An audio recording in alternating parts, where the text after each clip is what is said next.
चिंतनामध्ये आपण पाहिलं दुर्वाख्यान किंवा दुर्वाख्यान म्हणण्यापेक्षा अनुष्ठान कसं करावं हे आपण प्रत्यक्ष चिंतन करण्याचा प्रयत्न केला. त्याचा शक्ती सांगण्याचा मी प्रयत्न केला. सांगण्यापेक्षा चिंतन करण्याचा केला असं म्हणूया, कारण की सांगणं थोडं अवघड असतं, चिंतन करणं थोडं चुकलं तरी चालतं. चिंतन कथा असं म्हणता येईल. भक्तराजाची भक्ती काय असते? भक्तराजांनी सहज जो उपदेश केला, श्रवणम कीर्तनम विष्णोः स्मरणम भागसेवनम अर्चनम वंदनम दास्यम सख्य आत्मनिवेदनम, हे आपल्या आयुष्याचं तत्व सांगून दिलं की बाबा कसं जगावं. हे प्रयोजनासाठीच आहे.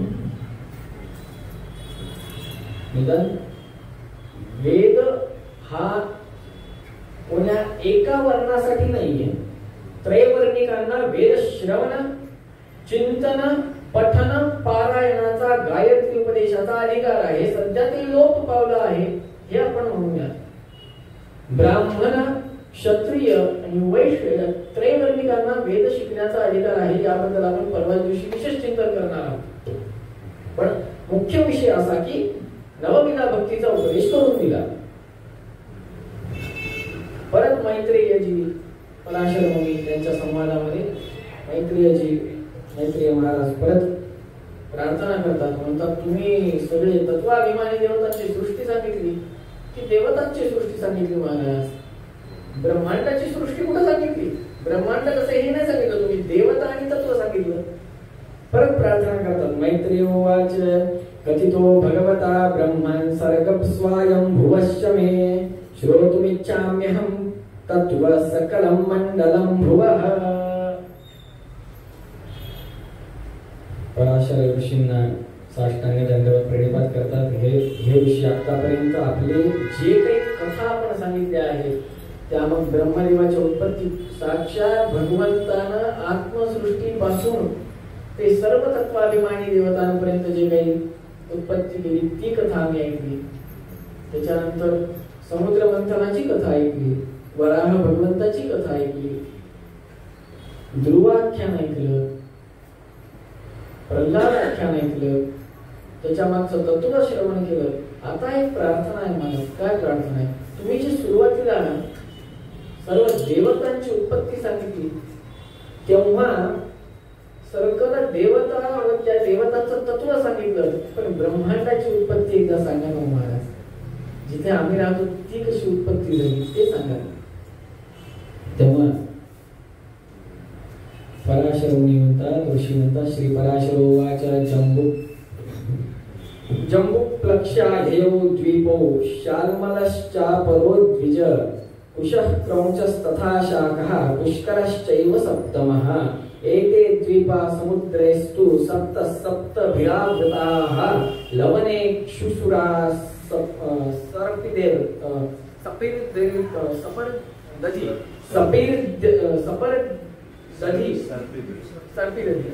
सर्पिदधि दुग्धजलैः समम् जम्बूद्वीप समस्तानां मेतेषां मध्य संस्थितः. सुरुवात करतात, पण हे झालं विष्णू पुराणातलं. पण हे जाणून घेण्यासाठी आपल्याला थोडस महाभारतामध्ये जावं लागतं. महाभारत जास्त आहे करणार काय. एकदा ग्रंथ कसं आहे, हे व्यसन फार अवघड असते. व्यसन एकदा जर का चढलं तर ते उतरता उतरत नाही. व्यसन एक तर नामस्मरणाचं पाहिजे किंवा ग्रंथाचं पाहिजे. भागवत श्रवण केल्यावर असं म्हणतात की भागवतमय होतो मनुष्य. मी म्हणतो भागवत नंतर बघा, एकदा महाभारत श्रवण करा, तुम्ही भागवत बाजूला ठेवतात. त्याच भागवतामध्ये 1 दिवसाचा अश्वमेध यज्ञ भगवंताने केलेला आहे. कोणी? श्रीकृष्ण परमात्म्याने 1 दिवसाचा अश्वमेध यज्ञ. एका दिवसात सगळ्या ब्रह्मांडात घोडा पळवला भगवंताने. एका दिवसात सूर्योदय ते सूर्यास्त 12 तासात अश्वमेध. सकाळी अग्निमंथन, अग्निप्रज्वलित, प्रतिष्ठापित, आहुत्या, संध्याकाळी पूर्ण आहुती, विषय संपला एका दिवसात. अशा त्या भगवंतानं अश्वमेध यज्ञ ठरवला, प्रारंभ झाला. सगळ्या राजे राजवाड्यांना त्या काळात त्या जे काय होते सगळ्यांना बोलवलं. गंधार, नरेश, ते सगळे शकुनी, त्यानंतर तुमचे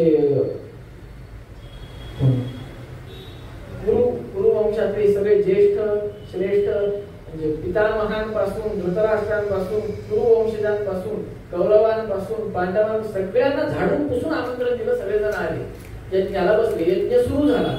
भगवंत बलराम दादा हे सगळे यज्ञाला बसले आणि तितक्यात एक विप्र रडत रडत आला. काय झालं बाबा, कशाला रडायलास? अर्जुन महाराज म्हणजे कशाला रडायला? माझा मुलगा अदृश्य झालाय, त्याचं रक्षण करा. ठीक आहे ना, मी करतो ना रक्षण. विप्र म्हणतात, भगवंताचे पुत्र माझ्या लेकराचं रक्षण करू शकले नाही, तू कसं काय करशील? भगवंताचे पुत्र प्रद्युम्न इत्यादी जे आहेत ते माझ्या लेकराचं रक्षण करू शकले नाही, तू कसा करशील? तेव्हा अर्जुनाचे वाक्य बघा. अर्जुनांना भगवंताचं ज्ञान जरी झालं असेल इथे, तथापि लोप होत होता. भागवत धर्म 11 स्कंद, त्या भागवत धर्म कसं आहे काय ते भरपूर सांगितलंय. त्या भागवत धर्मामध्ये कसं राहावं हे सांगितलंय. भगवंताचं सतत ध्यान काय पाहिजे, सर्वोत्तम आहे, अनंत गुणांनी परिपूर्ण आहे, ते सांगितलंय. त्याचा लोप होत होता. भगवंताबद्दल शब्द निघाले. मला काय श्रीकृष्ण समजलं का काय, तुमचं काम करून न द्यायला, असे उच्चारण काढले कोणी? भागवत धर्मामध्ये चुकीचं खंड पडला. तेव्हा हे सगळं ऐकतात भगवंत. यज्ञाला बसले. भगवंत म्हणतात बरं असं आहे, चला मग दर्शन घडवावं. यांना आपण कोणी रथ काढतात. रथाला जे घोडे ते झुंपलेलेच असतात. रथावर स्वतः भगवंत बसतात.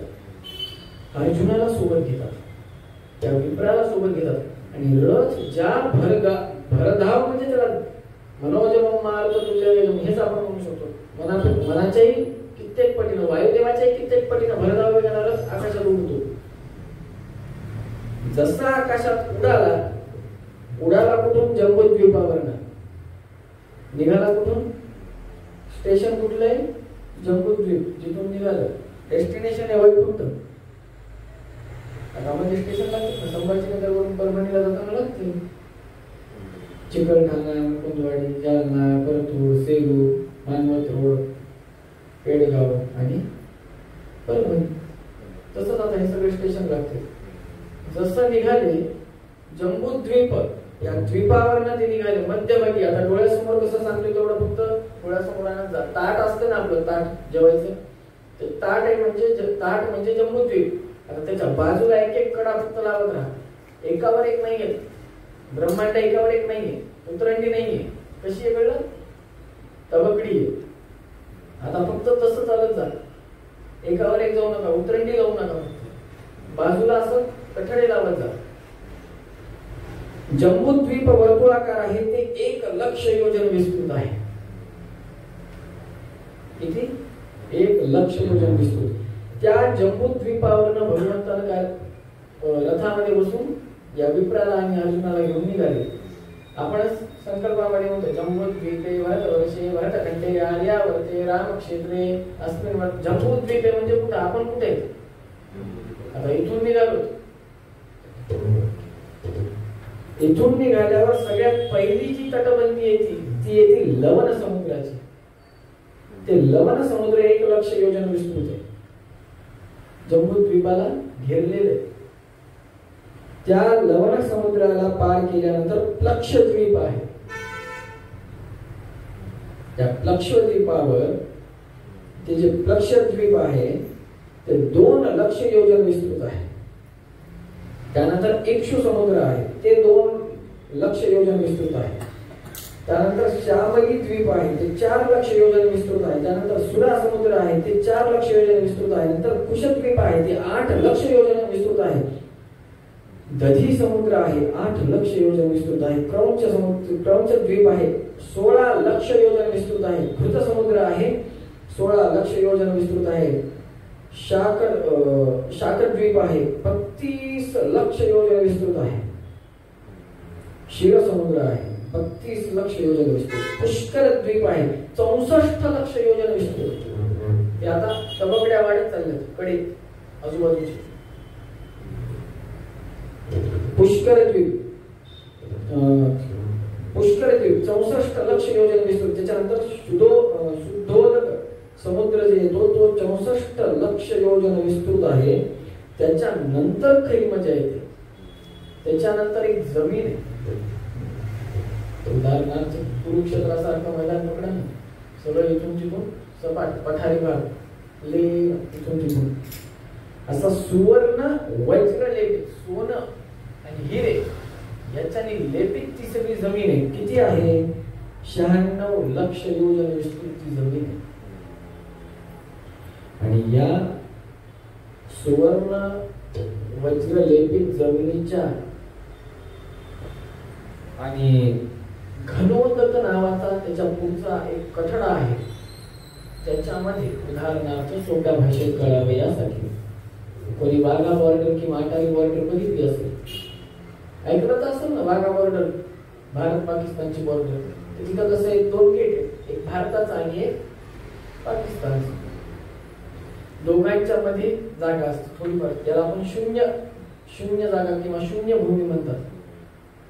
सरकारी भाषेत शून्य जमीन म्हणजे काय? न धड इकडं न धड तिकडं, मध्यभागी. तसं या सुवर्ण वज्रलेपित भूमीपाशी आणि घनोदकाच्या मध्ये त्या सीमेवर पर्वत आहे. ते पर्वत असं वर्तुळाकार आहे, म्हणजे कळलं, तटबंदी सारखेच पूर्ण. तर त्या पर्वताला लोकालोक पर्वत म्हणतात. लोकालोक पर्वत असं का म्हणलंय? प्रकाश ज्या ठिकाणी पडतो त्याला लोक पर्वत म्हणतात, जिकडे प्रकाश पडत नाही त्याला अलोक पर्वत म्हणतात. त्याच्यावरतीच तमस आहे, अंधतम, नरकापेक्षाही खतरनाक जागा. नरक म्हणजे काहीच नाही, तिळाचा लाडू पण नाही नरक, तिळच आहे फक्त अंधतमाच्या समोर. तिळाचा एक कण. ज्या ठिकाणी सूर्याची किरण पडते ती जागा लोक, आणि ज्या ठिकाणी किरण पडत नाही ते अलोक. त्या अलोकामध्ये अंधतम आहे. किती आहे? 10,48,50,000 योजन विस्तृत ते अंधतमच आहे. आता तुम्ही म्हणाल त्या अंधतमामध्ये नेमकं काय असते बाबा? जसं आपलं नरकाची पूर्ण मेन्यू कार्ड आहे. नरकाचं गरुड पुराणामध्ये सांगितलं की काय केल्यावर काय होते काय नाही. तसं इकडं पण आहे का? आणि इकडं मेन्यू कार्ड आहे काय नाही. गरुड पुराणाचं मेन्यू कार्ड इकडे शिफ्ट करायचं. फक्त तिकडं कसं आहे, तुमचं पाप संपलं की तुम्हाला सोडून देतात. इकडे तसं नाही. इकडे परमनंट म्हणजे एकदम परमनंट. जसं मोक्ष झाल्यावर पुन्हा पुनरापि जन्म पुनरापि मरणम पुनरे जननी जठरे शयनम. एकदा या चक्रातून निघाला माणूस की तो मोक्षाला जातो. आणि पाप करून जास्त चक्रामध्ये फसला तरी या चक्रातून तो मोकळाच होतो, फक्त अंधतमाला जाऊन पडतो. नरकामध्ये अधूनमधून सज्जन लोक येतात, नारद मुनी सज्जन जीव येतात, उपदेश करून जातात. इकडे कोणीच येत नाही, कोणी फिरकतही नाही, फक्त सदैव यातना. त्याच्यासाठी अंधतम सांगितले. जरासंधादी राक्षस, त्याच्यानंतर शिशुपाल, त्याच्यानंतर साक्षात दुर्योधन, साक्षात कली. त्याच्यावर संदेहच नाही. महाभारतात स्पष्ट वचन आहे. कली कोणाला म्हणलंय?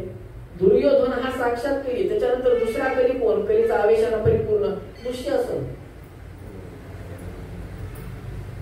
साक्षात कली. त्याच्यावर संदेह घेऊन इतका भयंकर व्यक्तिमत्व, इतकं भयंकर व्यक्तिमत्व. हे सगळे कुठे गेले? अंधतमाला. काही शास्त्रकार म्हणतात की अंधतमाला मनुष्य जाऊ शकत नाही. जाऊ शकतो नाही असं का? अवश्य जाऊ शकतो. काय करावं लागेल त्याच्यासाठी? काय नाही, गुरुद्रोह करा. महाराज म्हणतात म्हणून करू नका, जायचं असेल तर करा. नाही तर परत महाराजांना सोबत घेऊन जातात. महाराजांनी सांगितलं गुरुद्रोह केला. परत धर्मशास्त्राचं तेच प्रधान वाक्य आहे. तो सद्गुरु स्तोत्रातलं हरो दृष्टे गुरुस्त्राता गुरु दृष्टे न कश्चन गुरुप्रसादो बलवान न तेषां बलवंतरो. गुरूंना जर का गुरुद्रोह केला ना, बस अंधतमाचा मार्ग मोकळा झाला. फक्त ते वारंवार होत राहावा, होत राहावा, होत राहावा, जन्म जन्मांतरामध्ये होत राहावा. शेवटी अंधतमाला गेला माणूस. परत एकदा तो विहिरीत पडला ना, त्याला पोरा आहे बाहेर उडायला, न दोरी आहे, न पायरी आहे, न कड्या आहे, न खाच आहे, चढत वर गेला, काहीच नाही. संपलं आयुष्य. म्हणजे आयुष्यच नाही ना, जन्मच नाही. जन्म मरणाच्या फेऱ्यातून तो मुक्त झाला. जन्म मरणाचा फेरा चुकविला, पण कुठं चुकविला? तामसामध्ये. आज चुकवायचंय कुठे? आपण म्हणतो ना काय, नवास मी फेडीला जन्म मरणाचा फेरा मी चुकविला, आईचा जोडला. ते कुठे? ते कुठला जन्म मरणाचा फेरा सांगितलाय? अनादि निर्गुण प्रगटली भवानी मर्दाना लागणी विविध तापाची करावया जागणी. किती वेदांत सांगितले, किती वेदांत आहे ते. पण आपण नुसतं टाळ घेतो. समर्थांनी खूप सुंदर सांगितलंय, रावळ हे टाळ कुटायला नाही. तो रावळ पार टाळ कुटण्याचं काम करून ठेवलं. त्या टाळ इतकं कुटतो मला त्याच्यामध्ये सुपारी ठेवली तर त्याची पुढं भागली. वाईट वाटेल, खरंच इतकी वाईट वाटायची. निर्लज्जापेक्षा लाज त्याला असते, त्याला म्हणजे काय म्हणावं आता, शब्द सापडे. आदर अनादर त्याचा होतो, ज्याचा आदर असतो. ज्याचा आदरच नसतो त्याचा कशाला अनादर? सध्याची आपल्या हिंदू संप्रदायाची किंवा अशी हालत झाली, मंदिरामध्ये इतक्या जोर जोरात घंटा वाजवतात की मुळात काय सांगायचंय हेच आपण विसरून जातो. सुख करता दुःख हरता वार्ता विघ्नाची एक संदेश आहे छत्रपतींना दिलेला. असं तुम्ही त्याच्याकडे बघा. किंवा हे सगळं सोडून दिले. विष्णुदासांनी लिहिलेली आरती आहे, एकच आरती आहे, जी मला व्यक्तिगत फार आवडते. डोलो लागला त्या दिवशी आमचं चिंतन चालतं महाराजांसोबत. किती प्रचंड त्याच्यामध्ये तत्वज्ञान दिले. प्रचंड म्हणजे त्याला विचार करण्याची देखील सर नाहीये. प्रपंच खोटा हा मृग पाणी, घोरे फिरतो प्राणी, कन्या सुततारा धन माझे, मिथ्यावदितो वाणी, अंती नेतील हे यमदूत, न ये कोणे संगी, निर्गुण रेणुका, कुल देवी जपतो मी निर्वाणी लोलो. आता याच्यात अनेक प्रश्न पडतात. जर का निर्गुण आहे माता तर मग देवीची पूजा कसं काय करतात? तांदळा घरामध्ये ठेवायला नाही चालणार निर्गुण म्हटल्यावर. त्यापेक्षा न हा शब्द विरुद्ध या हिशोबाने घ्यायला पाहिजे. सुर असुर, सुर असुर, मग न हा विरुद्ध अर्थाने शब्द घेऊन निर्गुण दोषरहित अशी ती माता, अशा पद्धतीने ते निर्गुण स्वरूप घ्यायला पाहिजे. त्याच्यामध्ये काय म्हणले, कन्या सुतपाला धन माझे मिथ्यावरितो. आणि याच्याबद्दल सत्य धर्मतीर्थांनी खूप छान म्हणले की भज भगवंतम भज भगवंतम भज भगवंतम भ्रांतमते यमराट दूते धृतमायाते धनवनिते ते न सहायाते पतिपति पश्यसि परमं कष्टम तथापि पतिपति पश्यसि परमं कष्टम किमपि न मुञ्चसि धनकं स्पष्टम परितो धावसि कुत उद्दिष्टम या जन्मनिष्टम मूढमते त्वं धृतकोदंडम रामं निर्मित विधिजननांडम यतिन ध्यायेत परितश्चंदम या यमराट दंडम. यम वर्ग किती सज्जन असला तरी यमराजाचेच दूत येणार आहेत. डायरेक्ट स्वर्ग भेटणार नाही. पहिले अदालत में जाना ही पड़ता है, उसके बाद ही खाता खुलता है. सांगायचं तात्पर्य एवढी मोठी सृष्टी निर्माण केली. आता तर आपण फक्त घनोदकापर्यंत आलो. त्याच्या घनोदकापर्यंत गेलो त्या लोकालोक पर्वतावर आपण आणि तिथंच ते अंधंतम असेल. आपण काय करतो याबद्दल आता पुढे दंड सांगणारच आहे. कुठला दंड, कुठलं पाप आणि कुठलं म्हणजे कुठल्या पापाला कुठला दंड आहे मनुस्मृतीमध्ये येणारच आहे. परवा दिवशीच्या विषयावर त्या सांगायला जात नाही. पण एवढं निश्चित सांगतो की आपण म्हणतो की आपल्याकडनं अनुबंधानानं झालेल्या पापाचा दंड भेटतो का? हा भेटतो ना, 100% भेटतो. 100%, 101% मिळतो. तुम्ही म्हणाला असं थोडीच असते महाराज, आम्ही काय मुद्दामून थोडीच केलं. मुद्दामून नाही केलं, पण जागृत अवस्थेतही नाही केलं ना. दिवसा स्वप्न बघायला, दिवा स्वप्न बघायला कोणी सांगितलं? झोप निद्रा केली ना, झोपेमध्ये मला स्वप्न काय बघायचे, दिवा स्वप्न बघायला कोणी सांगितलं? जागो भारत जागो म्हणते अर्धा भारत झोपेत आहे. म्हणाला महाराज काय म्हणलं, खरंच झोपेत हो. किती झोपेत आहे? या देशामध्ये संतांवर गोळ्या चालल्या, या देशामध्ये संतांवर काठ्या चालल्या. आणि हे तेच संत आहेत जे म्हणतात सर्वेत्र सुखिनः सन्तु सन्तु सर्वे निरामया सर्वे भद्राणि पश्यन्तु मा कश्चित् दुःखभाग् भवेत्. अपुत्रा पुत्रिणः सन्तु पुत्रिणः सन्तु पौत्रिणः अजनाः सदनाः सन्तु जीवन्तु शरदाः सर्वे जनाः सुखिनो भवन्तु. आशीर्वाद करणारे संतच आहेत, पण त्यांच्यावर गोळ्या चालल्या. करपात्री महास्वामी महाराज बरं ते स्वतःसाठी प्रॉपर्टी पाहिजे म्हणून घेतले का? नाही, मला त्या काळात रोल्स रॉय किंवा त्या काळातली बग्गी द्या, एखादा मठ द्या, 700-800 एकर जमीन द्या, असं थोडीच म्हणले.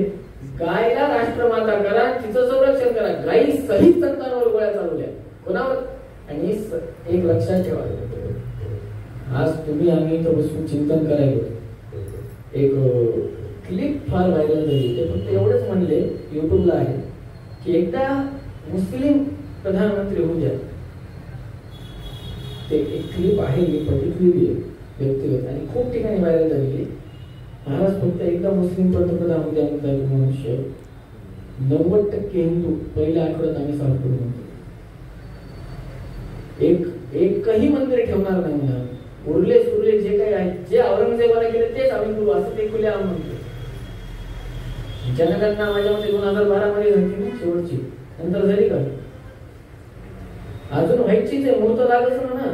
किती संख्या वाढली असेल आणि आपली किती आहे? अख्ख्या भारतात 3% पण नाही आपण जाणवं झाली. त्याच्यात परत आपण तू आडवा मी उभा, या हळद कुंकूचं ते चंद्रकोरचं नाही कळलं तर स्पष्ट सांगतो. आडवा म्हणजे शाक्त, उभा म्हणजे वैष्णव, हळद कुंकू क्षमा करा, आडवा म्हणजे स्मार्त, उभा म्हणजे वैष्णव, हळद कुंकू म्हणजे शाक्त, चंद्रपूर म्हणजे गणपती, असे सगळे कार्यक्रम आहेत आपले. पण कधी कोणी म्हणणार नाही आम्ही विप्र आहेत, आम्ही द्विज आहेत, आम्ही ब्राह्मण आहेत, आम्ही संध्यावंदन करून एकत्र एका छताखाली बसू. हे होऊ नये ह्याच्यासाठी हे सांगतायत. हो, भगवत भक्ती का पाहिजे सध्याच्या काळात? असंच जर का अधर्म करत राहिलो तर याच ठिकाणी या सुवर्ण वज्रलेपित भूमीच्या पुढं जे लोक पर्वत आहे, त्या लोक पर्वताची मागची बाजू जी अलोक पर्वत आहे, घनोदकाच्या आधीचा भाग आहे, त्या ठिकाणी जाऊन पडणार आहे. परत काही येणार नाही, चिंता नसतो. एकदा गेलात परत यायचा संधीच नाही. मग तुम्ही किती स्वतःच्या फोटो समोर शिव लावा, काही लावा, वही लावा, कोणीही तुम्हाला मोक्ष देऊ शकत नाही. त्या घनोदकाचा विस्तार 13,98,00,000 योजन विस्तृत आहे.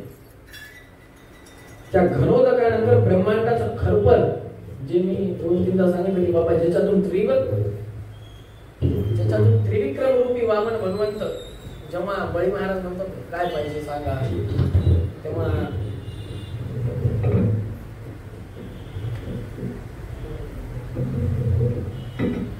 जेव्हा बळी महाराज म्हणतात की काय पाहिजे, तेव्हा म्हणतात 3 पाय जमीन. जेव्हा एक पाय आकाशामध्ये जातो आकाशात, तेव्हा हे ब्रह्मांडाचं खरपर फुटतं. आहे जम्मू द्वीपावर गेले कुठपर्यंत? भगवंताच्या उजव्या पायाच्या अंगठ्याच्या स्पर्शाने ते खरपर की कंपाऊंड वॉल तुटली, त्याच्यातून पाणी बाहेर आलं, आतमध्ये आलं, ती गंगा. आता ते पाणी ब्रह्मांडाच्या बाहेर होतं. आता ब्रह्मांडाच्या बाहेर काय ते आतापर्यंत जे आपण ऐकलं, कुठपर्यंत? ब्रह्मांडाचं खरपर, तटबंदी, ती किती आहे? 100 कोटी योजन विस्तृत. आता आपण घराच्या कंपाऊंडर पर्यंत येऊन पोहोचलो, जम्बूद्वीपाच्या कंपाऊंडरला, घराच्या होतो बेडरूम मध्ये, खासगी खोली जम्बूद्वीपावर. तिथून एक सगळं घर फिरलो. आता आलो कुठं? कंपाऊंडर मध्ये. आता कंपाऊंडर तुटली, आता त्याच्या बाहेर पडायचं घराच्या. त्या ब्रह्मांडाच्या खरपराच्या बाहेर जे आपण काल म्हणू लागलो, वायू तत्व निर्माण केलं भगवंतानं. पंचतन मात्रा आठवत असेल, पहिल्या दिवशी सांगितलं, पंचतन मात्रा आणि पंचमहाभूत, पृथ्वी तेज वायू आकाश, आणि इकडे पंचतन मात्रा. त्या पंचतन मात्रा पासून पंचमहाभूतांची आणि तत्वाभिमानी देवतांची निर्मिती ज्या भगवंतानं केली, त्याच भगवंतानं त्यांची व्याप्ती वेगळी ठरवून दिलेली आहे. तो वायू तत्व 1,00,000 कोटी योजन विस्तृत आहे. आतापर्यंत फक्त ब्रह्मांडात होतो, आता ब्रह्मांडाच्या बाहेरचा विस्तार अजून भगवंतापर्यंत पोहोचायला मिळेल. 1,00,000 कोटी योजन विस्तृत वायू तत्व. त्याच्यानंतर अग्नि तत्व 10,000 कोटी योजन विस्तृत. आकाश तत्व 10,00,000 कोटी योजन विस्तृत. नंतर मनस्तत्व 1,00,00,000 कोटी योजन विस्तृत. नंतर अहंकार तत्व साक्षात महादेव जिकडे आहे, महारुद्र ज्या ठिकाणी आहे, ते अहंकार तत्व. त्या अहंकार आणि मनसतत्वाचे अभिमानी देवता सांगितल्याप्रमाणे मनाचे अभिमानी आणि अहंकार तत्वाचे अभिमानी कोण आहे? महारुद्र. ते ज्या ठिकाणी आहे ती जागा किती विस्तृत आहे? 10 कोटी कोटी योजन विस्तृत आहे. 2 कोटी म्हणजे एकदा नाही, 10 कोटी कोटी योजन विस्तृत. त्याच्यानंतर महत्तत्व म्हणजे कोण? साक्षात चतुर्मुख ब्रह्मा. त्या चतुर्मुख ब्रह्म, ते ब्रह्मलोक ज्या ठिकाणी ते किती विस्तृत आहे? 100 कोटी कोटी योजन विस्तृत. आणि इथून पुढं सत्व रजस तमस म्हणजे सुरुवातीला सकल सृष्टी सगळ्यात पहिले जेव्हा त्यांनी ढवळली भगवंतानं, आत्मसृष्टी केल्यानंतर सर्व सृष्टी ढवळून काढली, त्याच्यातून सत्व रजस तमस निर्माण केले, त्याच्यातून महत्तत्व, अहंकार तत्व, प्रकृती तत्व इत्यादी हे सगळं निर्माण केलं. आपण उतरत्या क्रमाने आलो सुरुवातीला, आता चढत्या क्रमाने गेलो सांगताना. तर महत्तत्वाच्या नंतर म्हणजे आपण जम्बूद्वीपातून घरातून बाहेर चाललो, आता भगवंताच्या दिशेने चाललो. महत्तत्वानंतर जे येतं सत्व रजस तमस तत्व, हे प्रत्येकी 10 पटीने वाढवायचे आपल्याला. म्हणजे की 100 कोटी कोटी योजन विस्तृत आहे. त्याच्यात गुणिले 10 करा, किती होईल? मग ते झालं तुमचं सत्व तत्व, क्षमा करा, ते झालं तुमचं तमतत्व, त्याच्यामध्ये परत 10 पटीनं वाढ करा, ते झालं रजत तत्व, राजस तत्व, त्याच्यामध्ये परत 10 पटीनं वाढ करा, ते झालं तुमचं सात्विक तत्व. आणि जिथं हे सात्विक तत्व झालं तिथं अव्याकृत आकाश प्रारंभ झाला. म्हणजे की अव्याकृत आकाश व हे सत्वगुण यांच्या मध्ये जी जागा आहे तिथं जे पाणी वाहतं ती विरजा नदी. त्या ठिकाणी ब्रह्मदेवासोबत सगळे सात्विक जीव, जेव्हा ब्रह्मदेवाचा 100 वर्षाचं आयुष्य पूर्णत्वास जाईल तेव्हा हे सगळे जीव जातील, तिथं त्यांचा लिंग देह त्या स्नानामध्ये भंग पावेल, तिथून त्यांना एक देह प्राप्त होईल, तिथून ते मोक्षाला जातील. आता तुम्ही म्हणाल असं म्हणतात मग परीक्षित राजाला मोक्ष झाला का? आता माझं व्यक्तिगत म्हणजे गुरुजींनी जे आम्हाला शास्त्र अध्ययनामध्ये सांगितलं त्यानुसार जर का सांगायला गेलं तर परीक्षित राजा देखील अजून भगवत धामाला गेले नाही. ब्रह्मदेव ब्रह्मलोकातच आहे. जेव्हा ब्रह्मदेवाचं आयुष्य संपतं तेव्हाच ब्रह्मदेव सगळ्यांना घेऊन जातात वडिलांकडे. डायरेक्ट जाता येत नाही हो. जज समोर डायरेक्ट गेलं तर जज उभंही करत नाही, वकिलाच्या थ्रू जावं लागतं. इथं वकील ब्रह्मदेव नाही तर वायुदेवच आहे, म्हणून वायुदेवाची प्रतिमा हनुमंताचे हात जोडू नये. हात जोडून काय प्रतिमा कोणी सांगू शकते का हात जोडू नये? काय करायचं होतं त्यांना? राघवेंद्र स्वामी त्यांच्या प्रातःसंकल्प गद्यामध्ये शास्त्रार्थ खूप सुंदर सांगतात. दीनम दूनम एनम अनाथम शरणागतम त्वद अधीनम एनम उद्धरयति विज्ञापन कर्तृणाम. भगवंता हा एक जीव आहे, हा दीन आहे, अनाथ आहे, अति पापी आहे, दुष्ट आहे, नीच आहे, तथापि तुझा भक्त आहे. आपण शरणागत वत्सल आहात भगवंता, त्याचा उद्धार करा एवढीच प्रार्थना. ऍडव्होकेटच्या माध्यमातून जजकडे गेले, डायरेक्ट उभे करणार नाही. पात्रताच नाही ना हो, जाणार कसं? पात्रताच नाही. ह्याच्यामुळे तर म्हणले गरुड हनुमंत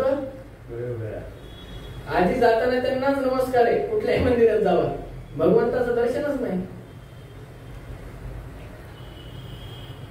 आपण हे चिंतनच करत नाही, त्याच्यामुळे हनुमंताला असे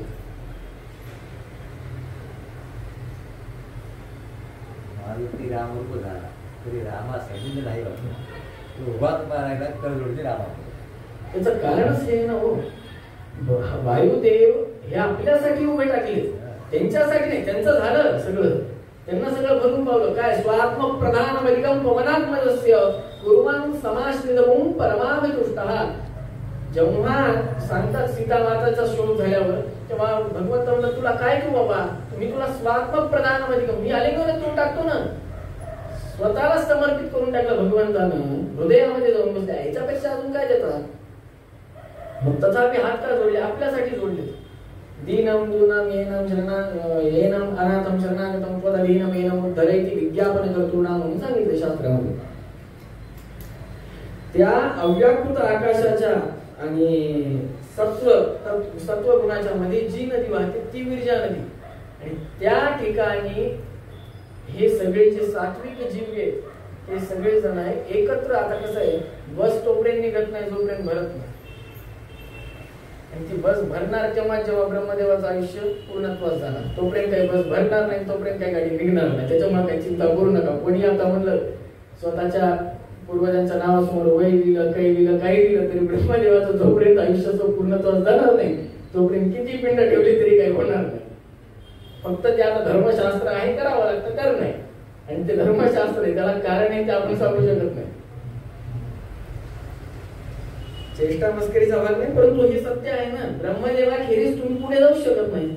महत्त्व पार कर नाही, ब्रह्मलोक तुम्हाला आडवा येतो. त्या ब्रह्मलोक पार करायचा असेल सज्जनांना तो गिरिजा नदी स्नान करावं. साक्षात ब्रह्मदेवाला स्नान आहे. त्या ठिकाणी स्नान केल्यावर वायू पदावर विराजमान जे आहेत सध्याचे ते ब्रह्मपदावर जातात. आणि पहिले ब्रह्मपदावरचे सगळ्या सज्जनांना घेऊन गिरिजा नदीमध्ये स्नान करतात आणि स्नान करून भगवंताच्या धामाला निघून जातात.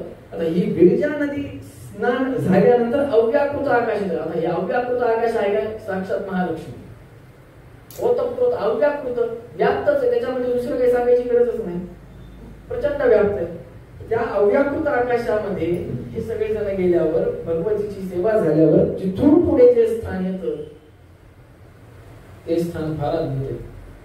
यो देवो भुवि वर्तते कलियुगे वैकुण्ठलोकस्थितो भक्तानां परिपालनाय सततं कारुण्यवाराणि श्रीशेषाख्यधरेन्द्रमस्तकमनेर्भक्तैकचिन्तामणिः श्रीमद्वेङ्कटभूधरेन्द्ररमणः कुर्याद्धरिर्मङ्गलम् लक्ष्मीर्यस्य परिग्रहः कमलभूः सूनो गुरुरात्मरथः पौत्रश्चन्द्र विभूषण सुरगुरुशेषश्च शय्यासनः ब्रह्माण्डं वरमन्दिरं सुरगणायस्य प्रभो सेवकाः सत्रैलोक्य कुटुंबपालनपरः कुर्याद्धरिर्मङ्गलम्.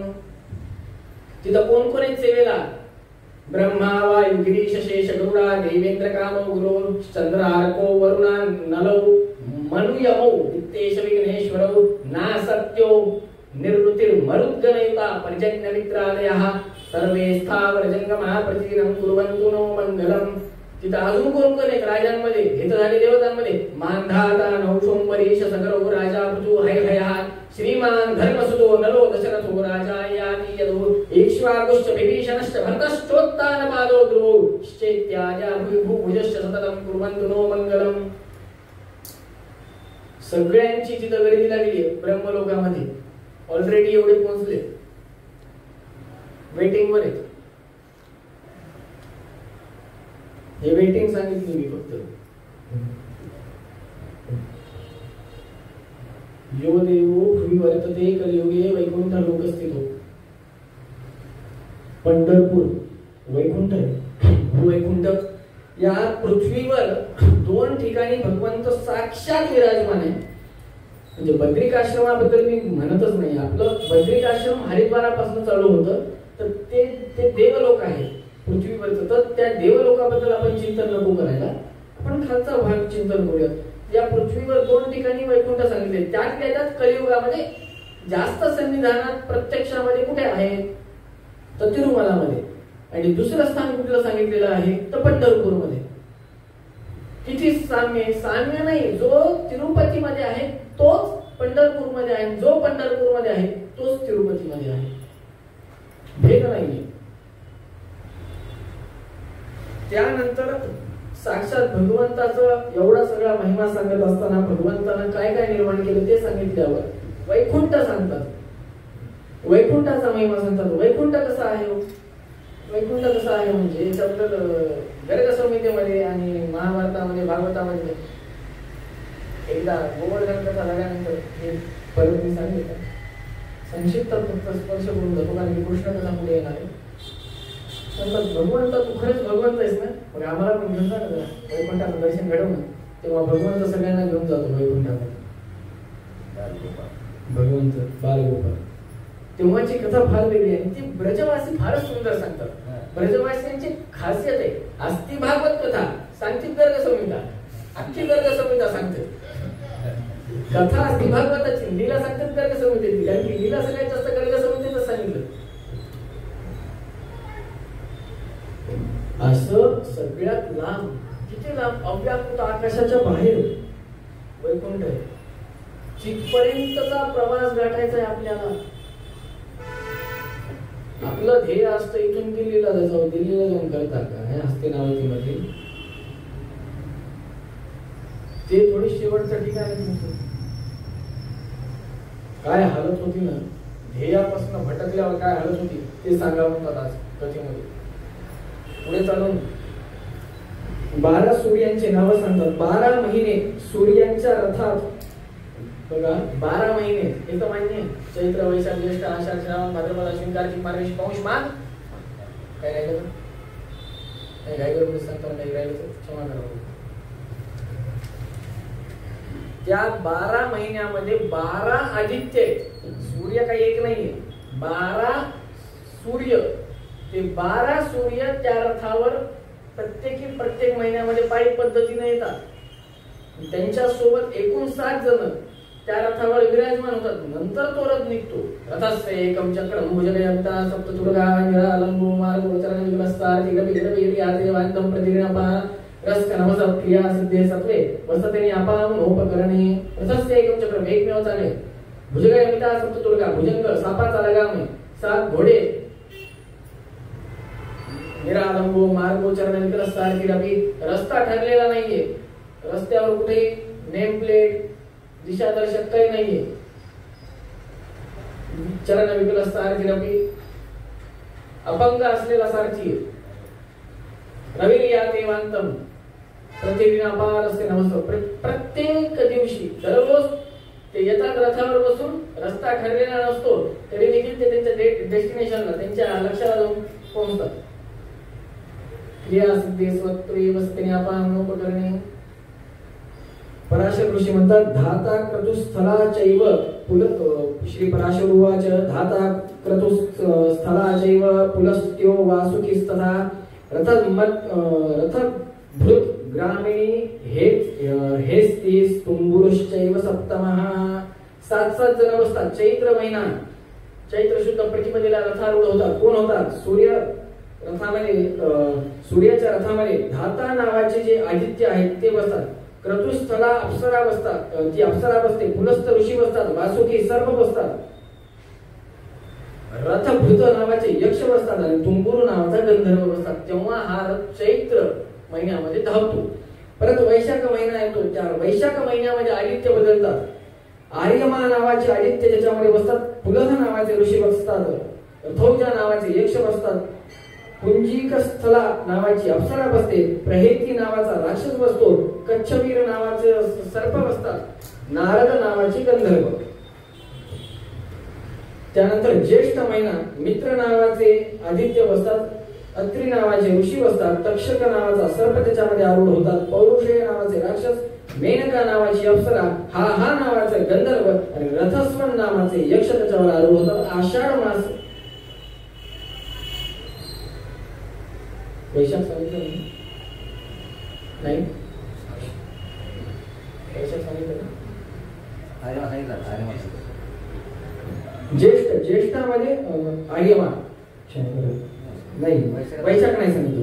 वैशाख मासामध्ये आर्यमा नावाचे आदित्य, पुलह ऋषी, रथौजा यक्ष, पुंजिकस्थला अप्सरा, प्रहेती राक्षस, कच्छवीर सर्प आणि नारद नावाचे गंधर्व विराजमान होतात. ज्येष्ठ मासामध्ये मित्र नावाचे आदित्य, अत्रि ऋषी, तक्षक सर्प, पौरुषेय राक्षस, मेनका अप्सरा, हा गंधर्व, रथस्वन नावाचे यक्ष. आषाढ मासामध्ये वरुण नावाचे आदित्य, वशिष्ठ ऋषी, नाग सर्प, सहज कन्या नावाची अप्सरा, हू नावाचे गंधर्व, रथ नावाचे राक्षस आणि रथ चित्र नावाचे यक्ष त्या रथावर आरूढ होतात.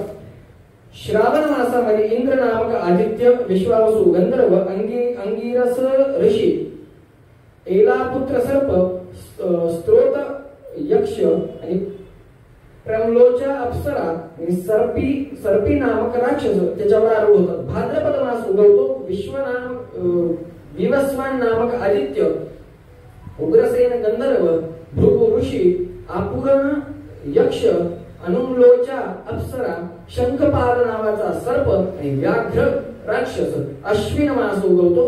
पुषण नामक आदित्य, वसुरुची गंधर्व, वात राक्षस, गौतम ऋषी, धनंजय सर्प, सुषेण गंधर्व, घृताची नामक अप्सरा. या घृताची नामक अप्सरेची कथा आपण त्याच्याला विशेष करून चिंतन करणार आहोत. घृताची. कार्तिक मास उजाडतो, जे की सध्या चालू आहे. पर्जन्य नामक आदित्य आहे. आपण जेव्हा आर्घ्य देतो तेव्हा पर्जन्य नामक आदित्याचं चिंतन करून घ्यायला पाहिजे. पर्जन्य नामक आदित्य, विश्वावसु नावाचे गंधर्व, भरद्वाज ऋषी, ऐरावत नावाचा सर्प, विश्वाची अप्सरा, सेनजीत नावाचे यक्ष, आप नावाचे राक्षस. मार्गशीर्ष, अंश नामक आदित्य, काश्यप ऋषी, तारक्ष यक्ष, महापद्म नावाचा सर्प, उर्वशी नावाची अप्सरा, चित्रसेन नावाचे गंधर्व, विद्युत नामक राक्षस.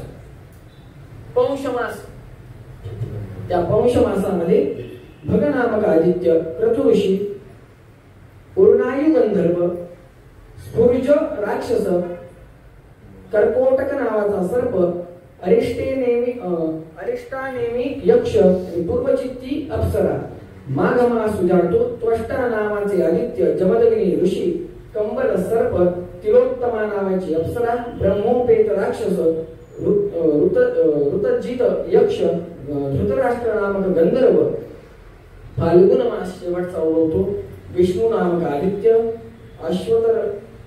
अश्वतर सर्प, रंभा अप्सरा, सूर्यवरच्या नावाचे गंधर्व, सत्यजित नावाचे यक्ष, विश्वामित्र ऋषी व यज्ञोपेत नावाचे राक्षस त्या अर्थावर आरूढ होतात. अशा पद्धतीनं 12 महिन्याची सूर्याची कथा सांगतात. त्याच्या पुढे परत अधिक मास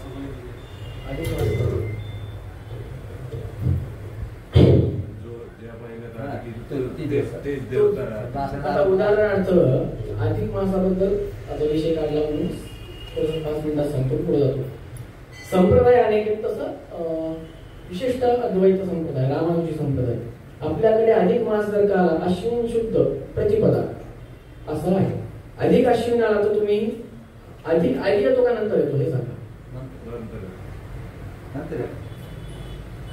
बरोबर. तर तुम्ही घटस्थापना कधी करता, आधी करणार का नंतर करणार? तिथं तसं नाही. वैष्णव आहे, रामानुजी वैष्णव. विशेषतः तिरुपतीमध्ये जे आहे, तिरुपतीचं जे ते अधिक मासामध्ये कार्य करतात.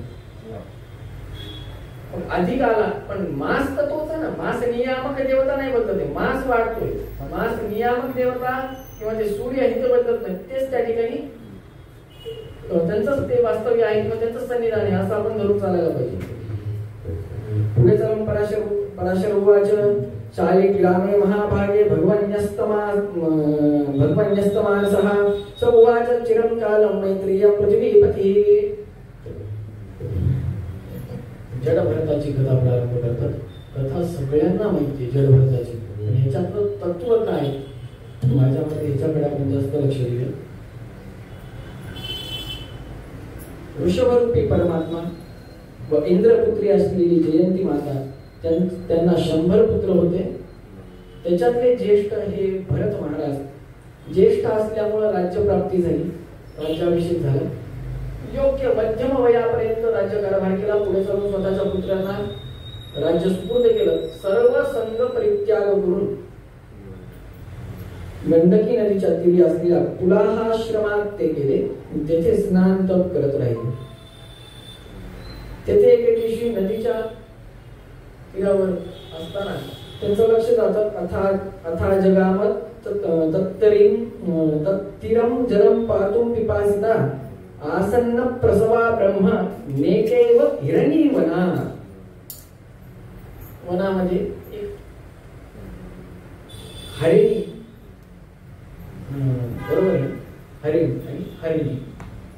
हिरणी जी आपण म्हणतो किंवा हरिणी जी आहे ती पाणी पित होती. ती कशी होती तर ती गर्भवती होती. गर्भवती असलेली ती हरिणी पाणी पित असताना सिंहाची डरकाळी ऐकू येते. डरकाळी ऐकू आल्यावर आधीच मुळात चंचल, त्याच्यात उडी मारणं.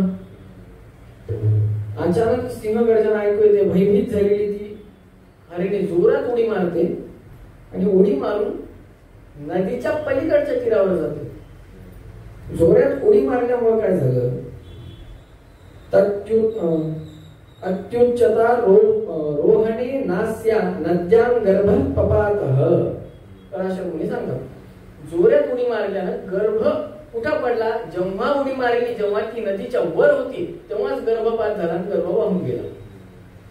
आणि ही पलीकडच्या त्या काठावर गेली आणि जोरात पडून मृत झाली. जिवंत राहिली नाही, जागेवर गेली.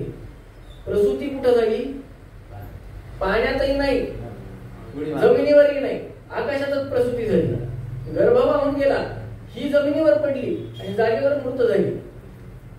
आता ह्याच्यात आपल्याला लक्षात काय ठेवायचंय, आता हे शेवटपर्यंत लक्षात ठेवा. ही कथा संपेस्तो की हा भरत राजा सामान्य नव्हता. कोण होता, ऋषभरूपी परमात्मा आणि इंद्रपुत्री जयंती त्यांच्यापासून उत्पन्न झालेला 99 भावंडांमध्ये ज्येष्ठ 100 पहिला. सामान्य नाही, साक्षात भगवंताचे पुत्र भरत. आणि ह्यांनी राज्य कारभाराचे सगळं करून उत्तराधिकारी नियुक्त करून सर्व संघ परित्याग करून वनामध्ये तपश्चर्येसाठी आले. एवढं लक्षात ठेवा. आता इकडे प्रसूती झाली, गर्भ वाहून गेला, त्या हरिणीचा मृत्यू झाला आणि हे सगळं बघितलं कोणी? भरतानं. या महाराजांनी, या भरतराजांनी नदीमध्ये उडू घालून ते पिंड म्हणा किंवा ते गर्भ, ते त्याला, त्या वासराला, त्या पिल्लाला जिवंत आणलं. आता एखादा प्राणी घरामध्ये आणल्यावर काय होतं?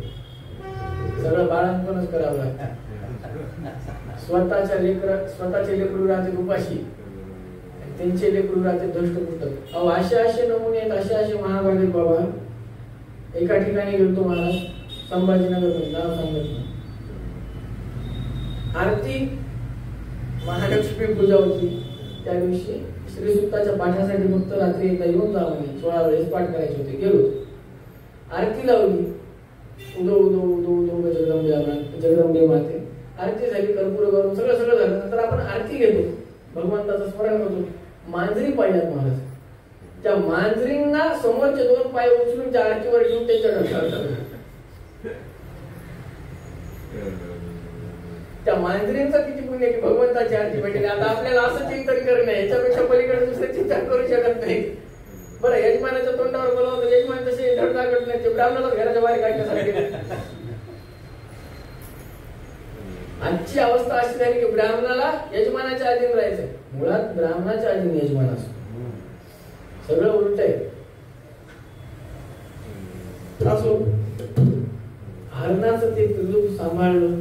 आता त्याचं सगळं बाळंत, सगळे नट्टापट्टा, सगळं वेळेवर खाऊ पिऊ घालणं. झालं काय? त्रिकाल स्नान संध्या करून तपश्चर्या करायचा वेळ कमी झाला ना. जर का 10,000 जप असेल तर 5,000 व्हायलाय. उरलेला वेळ त्याच्याकडे द्यावा लागलाय. हे कुठं चाललेले, कोणत्या जंगलात चालले, त्या जंगलामध्ये वाघ, सिंह इत्यादी सगळे त्याचं रक्षण करायचंय. आलते कशासाठी? ध्येय काय होतं? राज्य. मग फायदा काय झाला? इथंही तुम्ही कामात असेल, तिथेही कामात असेल. राजवाड्यात सर्व संघ परित्याग करून आले असं म्हणतात ना शास्त्रकार. व्यासवाणी काय म्हणते? सर्व संघ परित्याग करून आला. हा सर्व संघ परित्याग हा शब्द तुम्हाला भागवतात पण दिसतो, परीक्षित राजाच्या संदर्भात. मग सर्व संघ परित्याग करून आल्यानंतर देखील मन कुठं अडकलं? हरणामध्ये. पहिला नियम, जेव्हा अनुष्ठानाला हे पूजेच्या संदर्भात देखील सांगतो. जेव्हा पूजेला बसतात तेव्हा समोर मुलगा आला, बायको आली, भाऊ आला, वडील आले, चुलता आला, मामा आला, तेव्हा कोणी येऊ, कोण आहेस तू, तुम्ही कोण आहात मला माहित नाही, ही भावना मनामध्ये ठेवायची.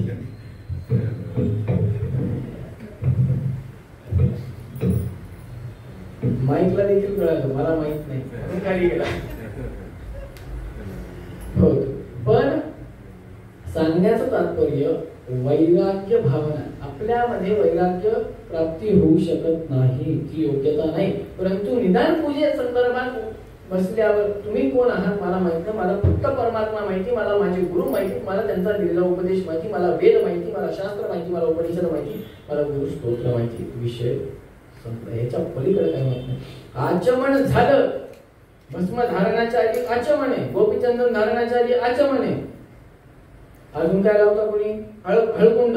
जे कोणी शाक्तपंथी असतील, श्रीविद्या, मंगलामुखी किंवा अजून कुठली विद्या करत असतील, यक्षिणी इत्यादी, त्यांना हळकुंड सांगितलेलं आहे. पीतवस्त्र, हळकुंड उघडून लावायचं. त्याच्या आधी पण आचमनच आहे. आचमन झालं की विसरून जायचं प्रपंच काय, तुमचा संबंध फक्त देवाशी तेवढाच. कधीपर्यंत?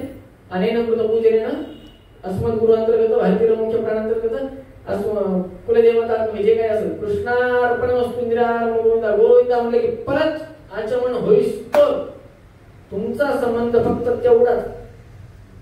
कर्तव्य पथ आहे ना सरळ, राष्ट्रपती भवन ते direct India Gate, India Gate ते राष्ट्रपती भवन मध्ये स्पीड ब्रेकर ते काहीच नाही, सरळ रस्ता तसं पाहिजे. मध्ये कोणीच नाही, मध्ये फक्त एकच आहे. सध्या तरी त्या ठिकाणी एक स्टॅच्यू, नेताजी सुभाषचंद्र बोसांची एक मध्यभागी प्रतिमा लावली. तसंच राष्ट्रपती भवन म्हणजे भगवंताचं वैकुंठ, इंडिया गेट म्हणजे आपण, मध्यभागी सुभाषचंद्र बोसांची प्रतिमा म्हणजे आपले गुरु.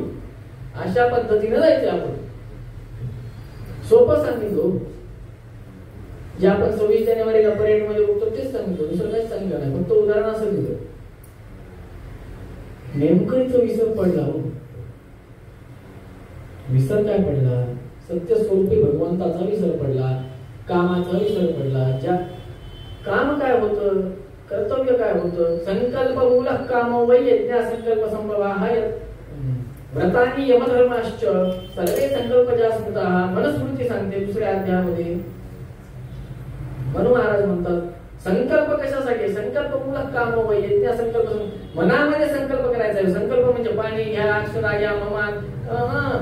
मनामध्ये इच्छा प्रकट झाली, ती संकल्प झाला, तो पूर्णत्वास गेलाच पाहिजे. त्याच्यामुळे इच्छा एक तर व्यक्त करू नये, मनामध्ये आणू नये, आणि जर का आणली तर ती पूर्णत्वास न्यावी. हाच धर्म आहे. आता माझ्या मनामध्ये इच्छा आली एखाद्याचं वाईट चिंतन, पूर्ण करायची लोक. ह्याच्यात काय आहे, जसं नो आणि नो याच्यामध्ये फरक आहे ना. KNOW प्राय, बरोबर ना.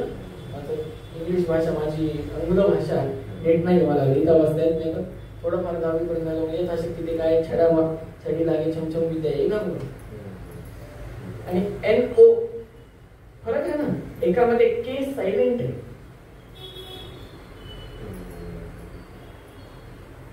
पाठवणीच्या वेळेस सासरे बुवा म्हणतात जावयाला काळजी घ्या, त्याच्यामध्ये तुमची हे सायलेंट असतं.